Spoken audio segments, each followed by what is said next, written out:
আসসালামু আলাইকুম। আজকে আমি দেখাবো টকঝাল মিষ্টি চালতার আচার। আচারটি দেখতে যতটা না লোভনীয় হয়েছে, খেতেও তার থেকে অনেক বেশি সুস্বাদু হয়েছে। আচার তৈরির জন্য আমি নিয়ে নিচ্ছি 5টি চালতা। এগুলো আমি নর্মাল পানি দিয়ে ভালোভাবে ধুয়ে নিয়েছি। আচার তৈরির জন্য পরিপক্ক চালতা নিয়ে নিতে হবে। এরপর একটি ধারালো বটি দিয়ে আমি পাতলা পাতলা করে কেটে নিয়েছি। এরপর লবণ ও হলুদ দিয়ে চালতাগুলোকে সিদ্ধ করে নিয়েছি। দেখতেই পাচ্ছেন কেমন হবে।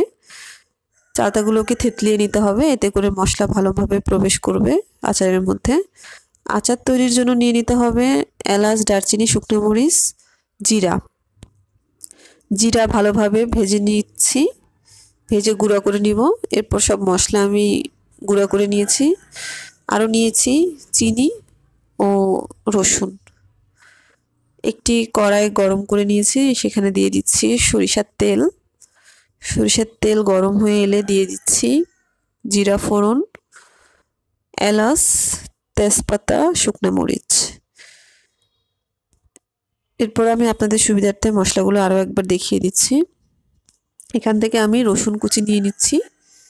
রসুন কুচিগুলো আমি গরম তেলে দিয়ে দিচ্ছি।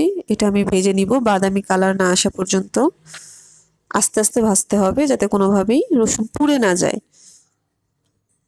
রসুন থেকে সুন্দর একটি মিষ্টি স্মেল আসলে এর মধ্যে দিয়ে দিব চালতা। চালতা তৈরির জন্য আপনারা চেষ্টা করবেন বড় পাত্র নেওয়ার, এতে করে আচার ভালো হবে। এখানে নিয়ে নিচ্ছি শুকনা মরিচের গুঁড়া। এটা আমি ভেজে তারপর গুঁড়া করে নিয়েছি। এটা আপনি আপনার স্বাদ মতো দিবেন, যে যতটা ঝাল খেতে পছন্দ করেন। তারপর আমি দিয়ে দিচ্ছি আমার তৈরি করে রাখা মশলা। এখানে রয়েছে ধনিয়া গুঁড়া, জিরা গুঁড়া, পাঁচফোড়ন, সবগুলো মশলা একসাথে। তারপর আমি দিয়ে দিচ্ছি চিনি। চিনি আপনি আপনার স্বাদ মতো দিয়ে দিবেন, যে যতটা মিষ্টি খেতে পছন্দ করেন। চিনি ভালোভাবে মিশিয়ে নিতে হবে।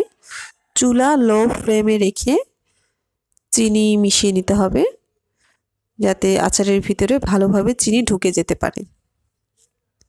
খেয়াল রাখতে হবে কোনোভাবে যাতে ভেতরে নিচে লেগে না যায়। এরপর আমি দিয়ে দিচ্ছি লবণ।